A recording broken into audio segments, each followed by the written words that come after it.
Villains aren't born, they are made. This is the typical story of every supervillain, but in this case, it's about Kraven. Now, Sony is probably trying to establish Kraven as an anti-hero in their Sony Spider-Man universe, which is known as SSU, so that in future when Spider-Man fights Kraven, we might feel a bit sympathetic about Kraven because we know his backstory and how he became a villain, but you never know what will happen. So Kraven the Hunter movie is actually the fourth movie of Sony's Spider-Man universe, which is also known as SSU. The first three movies included two Venom movies and one Morbius movie. Now frankly, all these three movies have set the bar pretty low for Kraven the Hunter, but who knows, Kraven might be even worst or the best movie from Sony. Now here's one interesting thing, SSU is actually connected with MCU kind of and the Spider-Verse movies as well, the animated ones. So it is actually a shared universe connected to other shared universes, which is going to be interesting how they pull that off. For that to happen, we'll have to wait a lot. Now who is Kraven? Kraven was actually a normal person who considered himself as the best hunter ever to be alive, and he has powers like strength, agility, stamina, speed and longevity,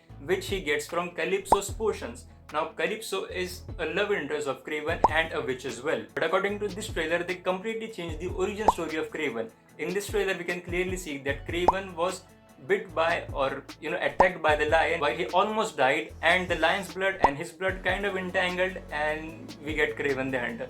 Now this can be considered as a good creative liberty kind of a move if and only if it supports the narrative of the movie, and I think it has some future aspects to it as well, which we will discuss later in this video. This is also going to be the first ever Sony's R-rated movie, which is going to have some brutal scenes as per the trailer itself. But now it will be important to see how many of such kind of scenes that they have shown in the trailer are actually in the movies, or we'll see even more in the movies. Because this scene, I am sure everyone will talk about this scene, that nose bite and throwing on the camera, but how many of those kind of scenes we will get in the movie apart from the trailer, that's going to be interesting to see. Now in this movie we will have three Spider-Man villains. First one was Kraven, obviously. Second was Rhino, we also saw Rhino in the trailer briefly, and the third is Chameleon. Chameleon is actually an half-brother of Kraven, and he has powers like changing his appearances. And to talk about Rhino in this is again a bit different Rhino than the comics, because in the comics Rhino actually had a metallic suit, a metallic body, but here it seemed like he injected a serum in himself, which turned his body into Rhino's body, which actually reminded me of the lizard which we saw in the Amazing Spider-Man movie. Now here is what I was talking about, taking creative liberty to support the narrative in the first half of this video.